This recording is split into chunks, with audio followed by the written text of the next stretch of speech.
Welcome to the January 20th, 2026 council meeting. If you're able to, please stand for the Pledge of Allegiance. I pledge allegiance to the flag of the United States of America and to the republic for which it stands, one nation under God, indivisible, with liberty and justice for all.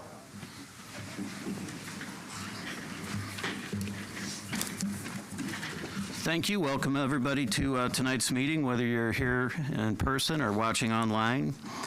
We also have John Coors, our St. Clair County Board Chair representative, with us from O'Fallon. So welcome, John. Thank you for coming. At this time, roll call, please. Okay. Rosenberg. Present. Bladler. Here. Platts. Here. Stoffel. Here. Carney. Here. Here. Roach. Here. Newcomb. Here. Hudson. Here. Blackburn. Here. Vorse. Here.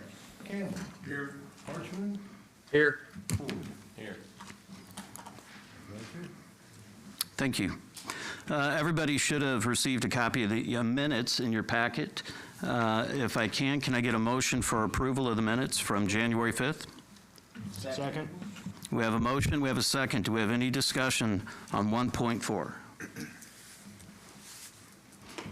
Seeing none, all in favor? Aye. Opposed?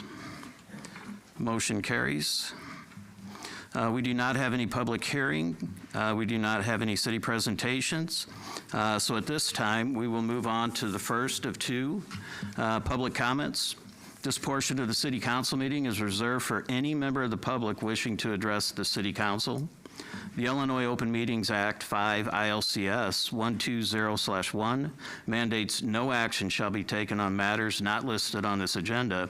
The council may direct staff to address the topic or refer the matter to committee. Please provide the city clerk with your name, speak into the microphone, limit your presentation to 5 minutes, and avoid repetitious comments. Thank you. Do we have anybody wanting to make public comments? Jerry Albrecht, Ward 2 or 7 or whatever the next census. You all have tough decisions, and tough decisions are part of why you were elected. You have to make them for the city. You were elected to do that. There are times when the city's future is more important than what the people in your ward may feel or think. And you as older people or older persons, whatever you want, have to consider both. My concern is the sales tax generation. Sales tax is what allows the city to satisfy the increasing demand for services without increasing the already high property taxes. If your decision on the Myers issue, the change in the development schedule or development plan, if you don't allow that modification of the development and it endangers the entire project, consider carefully the potential risk. You owe the staff clear guidance on issues like this, and the staff owes you clear guidance on their potential results. Thank you for the opportunity. Thank you for your comments. Do we have anyone else that would like to make public comments at this time?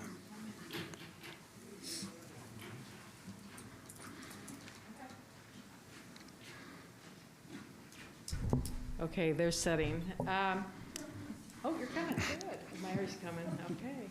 Sandra Marson, president of the Women's Club, and then Julie Ziegler and Mary Cummins are co-chairs of Empty Bowl.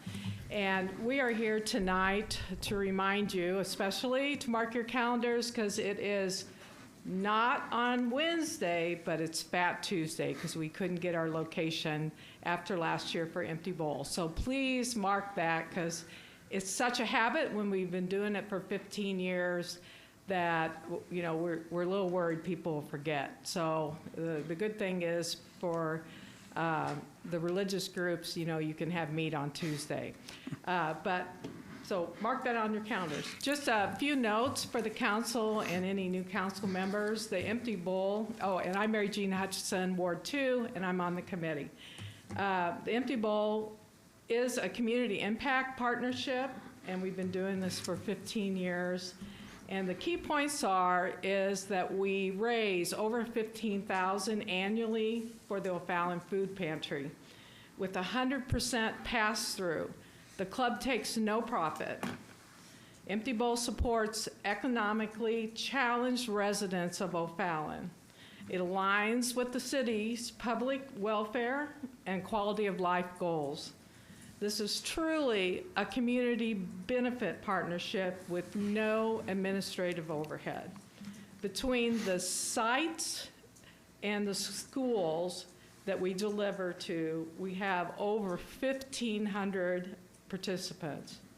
What's the ask? The ask is we're asking each alderperson that's sitting here and staff to personally support the Empty Bowl event the same way many of your community leaders and businesses already do. A sponsorship of $100 or more would be recognized at our event, and we'll just touch base with you. We hope to follow up with you after tonight. The second ask is Waste Management in the past, in their contract, has had a community-based donation to the city of $10,000, sometimes $5,000 per year. And even though the city may not always use this money, we would ask that you would support this and enable this to be encouraged to be used for this city event. The Empty Bowl directly addresses the food insecurities in O'Fallon, and we do have them. And we would appreciate any help that the city can provide to direct Waste Management to take that community donation to our event that includes to serve the underserved. We value your time and your support, and if you have any questions, we'd be happy to respond. So, questions? No? All right, thank you. Thank you for your comments. Okay, do we have anyone else that would like to make public comments at this time?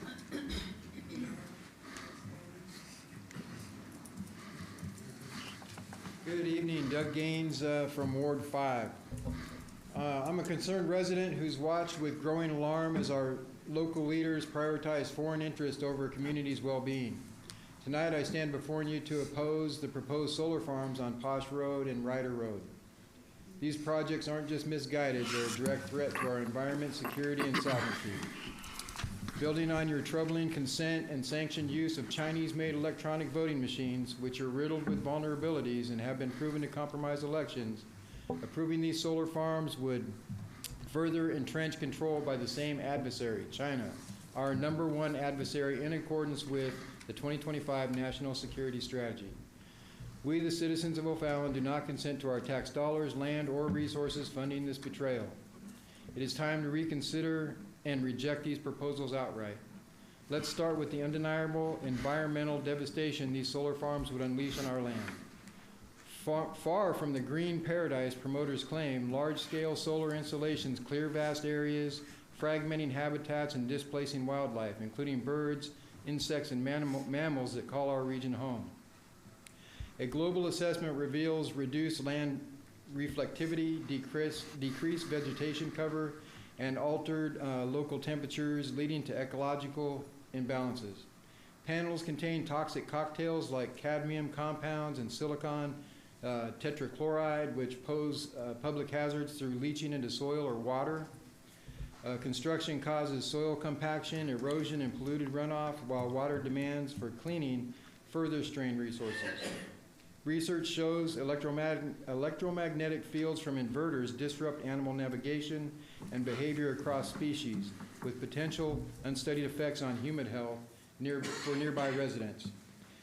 This glaring visual blight scarring our rural landscape is just plain ugly. They emit incessant humming noise from equipment, and the reports even confirm concerns associated with radiation and heat. Do we really want this industrial eyesore in or near O'Fallon? I don't think so. But the risks escalate to national security when we consider our dependence on China, which controls 85+% of global solar panel and component production. Can you guarantee the panels will be made in the U.S.? Recent federal legislation underscores these threats. The One Big Beautiful Bill Act, signed July 4th, 2025, accelerates the phase-out of Inflation Reduction Act subsidies for renewables reliant on foreign adversaries like China, disqualifying tax credits for Chinese-sourced tech. Additionally, an executive order signed July 7, 2025, ends support for unreliable foreign-controlled energy sources, explicitly targeting China's dominance and to protect our electric grid. Why? Because U.S. experts have uncovered rogue communication devices, cellular radios and modems, and Chinese-made inverters, creating backdoors for remote sabotage. These kill switches can shut down entire farms, destabilize our power supplies, or cause blackouts during crisis, mirroring cyber attacks that have already crippled solar farms in Europe. Installing Chinese tech here isn't progress, it's invoking the fox into the henhouse, especially from one of the nations linked to election interference via those electronic voting machines you all support through your inaction. How do these farms benefit the O'Fallon citizens? They don't. Power generated goes to distant utilities, not lowering our bills. Jobs are fleeting, mostly short-term construction, while they convert prime farmland, potentially slashing agricultural output and devaluing properties 10 to 15% in nearby areas per studies. Taxpayers bear decommissioning costs if developers bail. As your ordinances mandate $9,000 per acre fee, that barely covers risk. Out-of-state firms like Swift Energy, RWE, they profit funneling money to Chinese manufacturers such as Jinko Solar. In similar Illinois cases, petitions with over 400 signatures have opposed such projects, citing the same concerns. State laws may preempt outright bans, but you can deny special use permits and annexation if they fail our standards. Supposedly, you've sworn to serve the public, not distant corporations or foreign adversaries. We the people urge you to align with America First energy dominance. Reject these farms. Protect our land, health, and security. The people of O'Fallon demand it. Thank you for your time, and God bless. Thank you for your comments. Do we have anyone else that would like to make public comments this evening?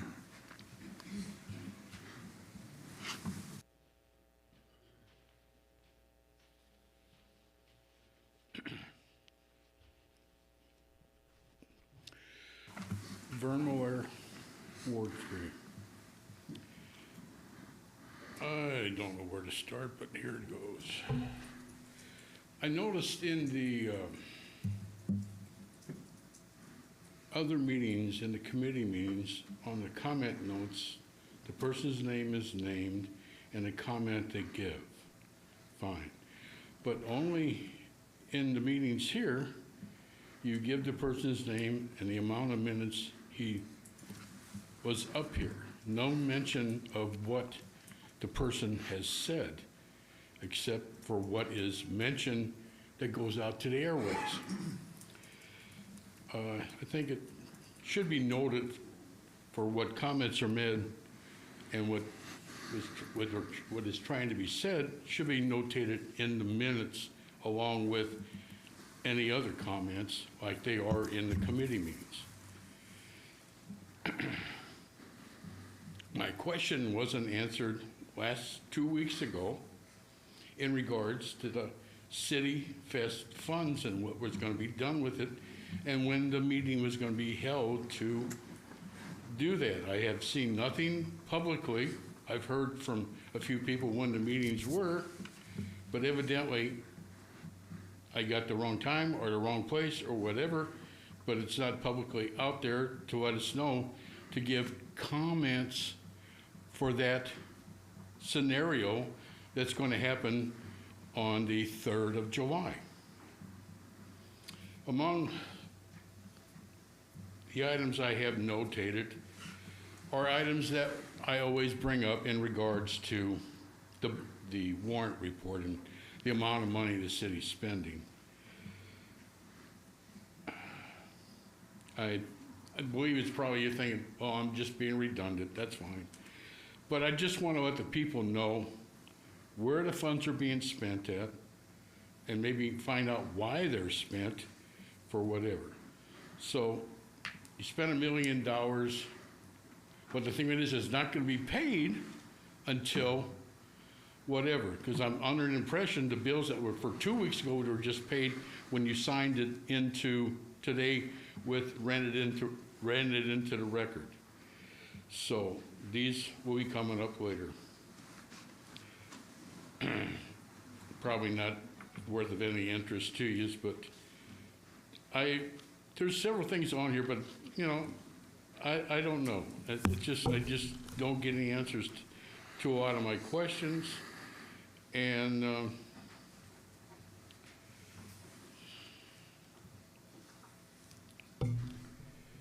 but I did notice one thing that's really interesting on there.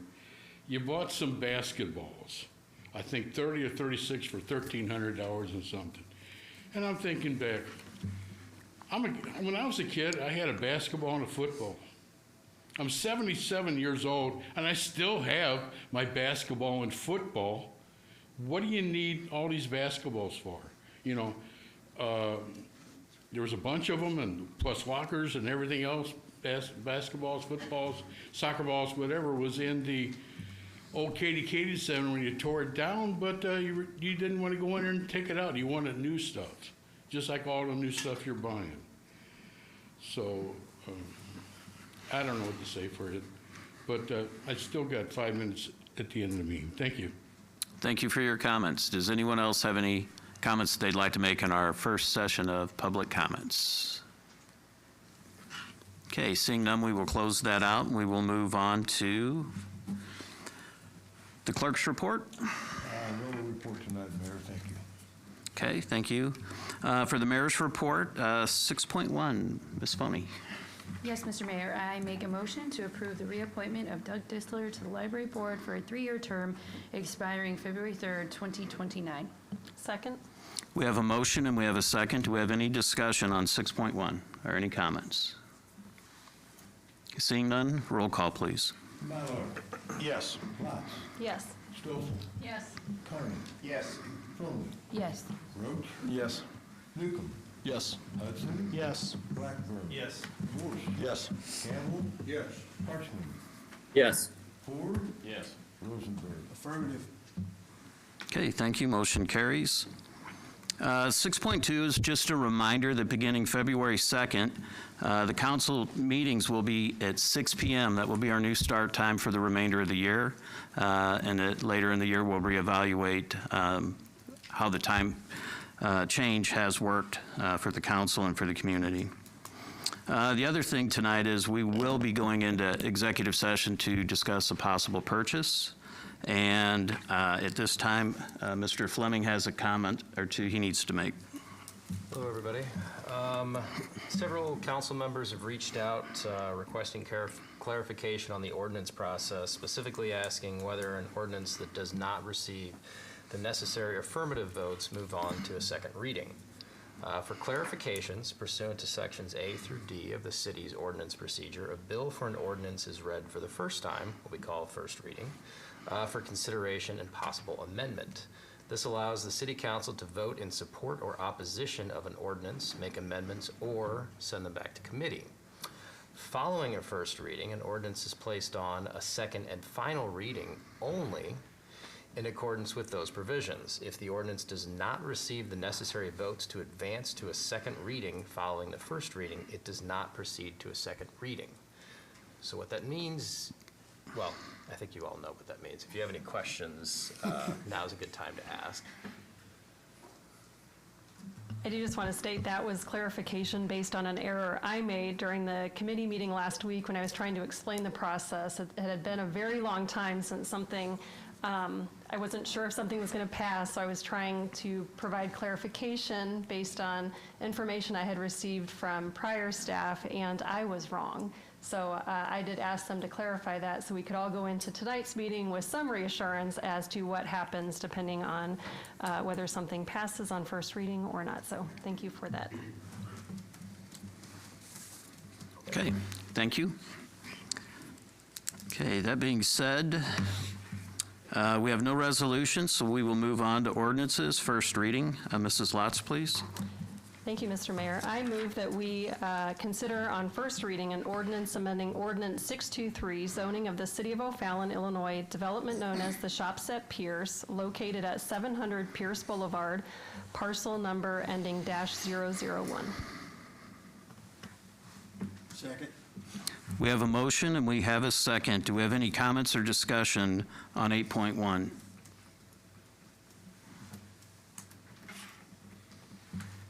Seeing none, roll call, please. Or wait a minute, does somebody have one?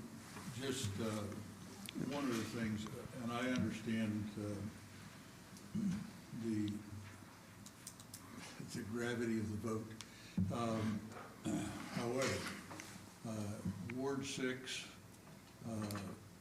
has already had quite a turnout on the entire issue of the Meyer development, and one of the things that the aldermen from Ward 6 have heard loud and clear is the residents do not want a gas station on that corner.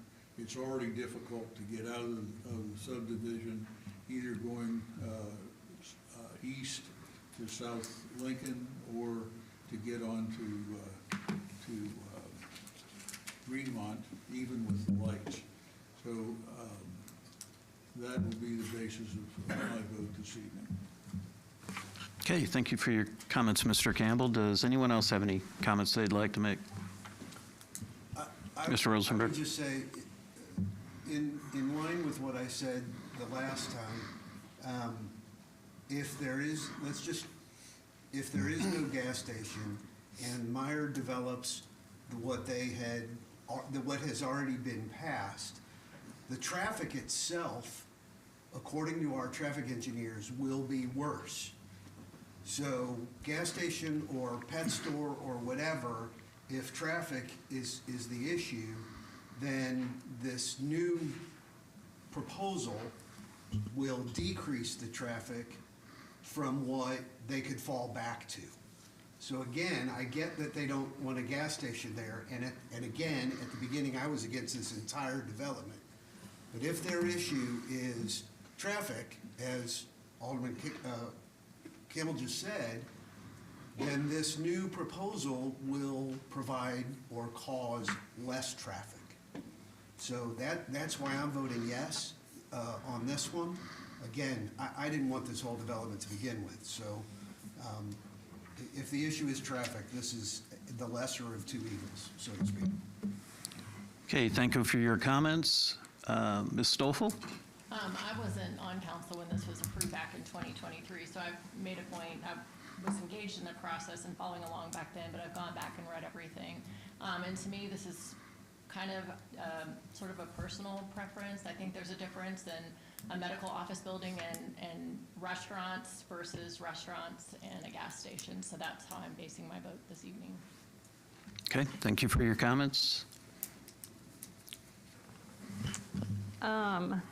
This was really hard for me. Well, I think it's hard for everybody. I supported the Meyer vote as a entire project. In my view, I was viewing it in totality back in 2023. The vote at the time was 10-3. I voted against the planned use during committee last week. And it was because I like the plan that we have. And my comment at the end of my comments was, I'm not anti-gas, I'm just pro-food. But the more I've thought about it, I've talked to many of my colleagues on the council, more than being pro-food or anti-gas, like I'm pro-success. And I voted in favor of a project because I understood, based on the research, based on what I think would do well at that already very busy intersection, I want that to succeed. And I think whether it's 6 restaurants with a medical center or a gas station with a couple less restaurants, at the end of the day, as was referenced during public comments, we have a lot of weight that we need to think about in terms of how we are going to move forward as a city. So I've never voted against something in committee and then supported it in the full council, but based on where I'm at right now, I plan to do that tonight. I think either proposal is fine. It has its positives and negatives, but the traffic studies, which I believe combined with comments that colleagues have made to me about how the city has grown, the population's grown, some of our services have grown, we've got to make sure that we have other services like a gas station that can support the type of growth that the sports park brings in and that the traffic at the intersection brings in. So for that reason, I'll be a yes tonight. Okay, thank you for your comments. Does anyone else have any comments? Yes, Ms. I Foney? just want to piggyback off what Jessica said. Some of my comments to her were some of those. And, I believe that, in the last 25 years, O'Fallon, has lost 4 gas stations. We've put 2 back. One, you have to be a member to go to. We've encouraged residential growth. We've encouraged, commercial growth, sports travel, traffic, hospital traffic. But, some of our other services and amenities that need to support this haven't followed suit. So I do believe that this type of gas station, as I said in committee, from talking with different folks, females feel more comfortable going to this type of gas station at a complex such as this than a standalone. It has set hours. I've done research on other locations. They are always commented to be clean, well taken care of. I've been to the one in Springfield. I was impressed with that one. So I do believe O'Fallon needs a gas station, and I feel like this is the best choice. I know me and Roy had a very hard decision with Park Place, and those traffic studies, we don't take lightly, but I've seen it work at Starbucks. I've seen it work at other projects. So I do have faith in this one as well. So I will also be voting yes on this. Okay, thank you for your comments. Does anybody else have any comments prior to roll call? Seeing none, roll call, please. Lotz. Yes. Stoffel. No. Carney. Yes. Foney. Yes. Roach. No. Newcomb. Yes. Hudson. Yes. Blackburn. Yes. Bors. No. Campbell. No. Hartsman. Yes. Ford. Yes. Rosenberg. Affirmative? Myler. No. 5 no. Okay, the vote was 9-4. 9-5. 9-5, so the motion does carry. We'll move on to second reading. Okay, we do not have any other ordinances for first reading. We do not have any ordinances for second reading, so we will open up the second portion of public comments. I'm not going to reread the instructions for public comments, but they do still apply. Would anyone like to make public comments at this time? Okay, seeing none, we will move on. At this time, we will open it up for staff and council member comments. We'll start with our city administrator, Mr. Lidekin. Thank you, Mr. Mayor. Just want to remind the council and those in attendance and those viewing online that we will start at 6 p.m. on February 2nd. A few questions that came in tonight. The one regarding solar farms. I can confirm we did receive notice from St. Clair County of 2 potential solar farms, one being on Posh Road, one on Reeder Road. Both of these solar farms are not within the city limits. However, the council did pass an ordinance, if you remember, in November regarding solar farms 1.5 miles outside the city limits. Not surprisingly or surprisingly, in December and in January early, a new law was passed in the state of Illinois that states municipalities have very restricted and limited powers on approval and cannot outright deny solar farms in any manner, shape, or form. However, we still did, with help and advice of our attorney, send those solar farm developments notice from the city of O'Fallon of the ordinance passed by this council in November. And so we await to hear back from them. As part of that, can you explain future use, land maps, the 1.5 miles that you referenced? Correct. So in the state of Illinois, we have what is called subdivision control outside of 1.5 miles from city limits. It allows the city to put conditions and require building to mimic the code within the city limits. The theory behind that is as the city grows out, you don't want subdivisions, hence the name subdivision control, that are built without our standards of sidewalks, streets, and public infrastructure. And so that's the theory behind that zoning. We also pair it with our future land use map. So traditionally, we see a lot of these solar farms on farm fields. Fields that in our master plan and our long-term zoning have been deemed as single-family residential for growth in houses. And so we try to look at that. And again, we did petition to these solar farms. We are aware or have been in receipt of multiple solar farms outside of these two that have actually begun the process with the St. Clair County special use permit procedures. So Thank you. more to come. Hopefully that I have something to report back on those. I will confirm that I am happy about the Empty Bowl Luncheon being on Tuesday this year. I've gone for many years. It's one of my favorite lunches and events. And we will be helping them sell bracelets here at City Hall. We'll have some when people come in, and I'll have some at the committee meetings and council meetings coming up for our city council. And then there was a question about City Fest. I was not in attendance, but I believe they met Thursday night to discuss the final wrap-up of the previous City Fest organization. I've only heard bits and pieces of that, and I believe the City Fest organizer sent out an email this week notifying the council or that committee of more of that. We did meet prior to this meeting about planning for the 250th anniversary celebration of America. We do intend for that to be on July 3rd of this year. We are looking at a daytime event at Community Park and then a break, and then we'll do our traditional fireworks at the sports park. And so as that planning comes through, I'll report more. We are going to work on building a website and having forms.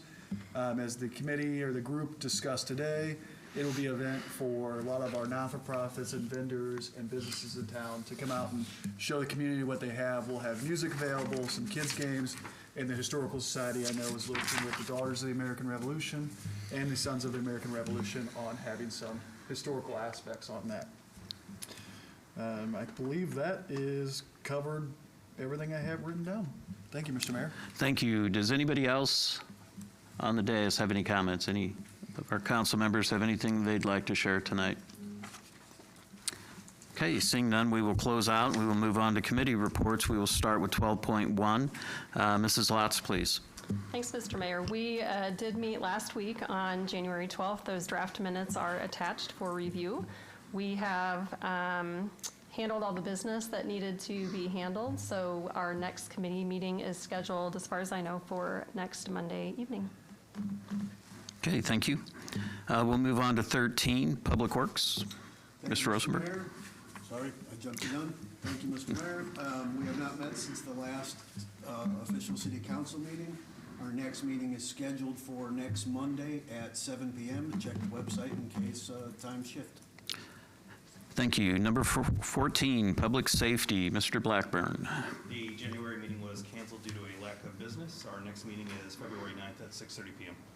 Thank you. 15, Parks and Environment, Mr. Vorst, please. Thank you. We have not met since the last council meeting, so our next scheduled meeting is February 9th. Check the website for details. Okay, thank you. And number 16, we have Finance and Administration. So we have Mr. Parchman's remote. Okay to do it? The vice chair? Vice Chair. Unless you're prepared to do it right now. I'm ready. Okay, do it. Okay, all right. Thank you, Mr. Mayor. We have not met since the last meeting. Our next meeting is going to be next Monday at 5:30. Check the website if there's any changes, but we should have a meeting. And then we do have one item for approval, which would be 16.1, the warrant approval. So I'd like to make a motion to approve warrant number 575 in the amount of $1,061,981.93. Just real quick, can someone else make that motion and then someone else second it? Nathan, because he's not here, can't actually make the motion. Yes, you can. Go ahead. I'll make a motion that we move to approve warrant number 575 in the amount of $1,061,981.93. I'm sorry, 93 cents. Second. We have a motion and we have a second. Do we have any discussion on 16.1? Seeing none, roll call, please. Stoffel. Yes. Carney. Yes. Tony. Yes. Roach. Yes. Newcomb. Yes. Hudson. Yes. Blackburn. Yes. Morse. Yes. Campbell. Yes. Parchman. Yes. Ford. Yes. Rosenberg. Affirmative? Mallard. Yes. Lot. Yes. Thank you. Motion carries. As I did mention, we are going into executive session to discuss possible purchase of property. I need a motion to go into executive session. Motion. Have a motion? Second. We have a motion and we have a second. At this time, we will be moving into executive session at 7:35 p.m. Oh, apologize. Roll call. Carney. Yes. Tony. Yes. Roach. Yes. Newcomb. Yes. Hudson. Yes. Blackburn. Yes. Morse. Yes. Campbell. Yes. Parchman. Yes. Ford. Yes. Rosenberg. Affirmative? Mallard. Yes. Lot. Yes. Stoffel. Yes. Okay, motion carries at 7:35. We're moving into executive session. Everyone else needs to clear the council chambers, please. And just as a reminder, we do not bring back the Facebook and YouTube feed after executive session, but we will open back up the council chambers Nothing to vote on. before we adjourn, and there will be nothing to vote on. Thank you. Mr. Parchman, this does include an item that you have previously recused yourself from. Do you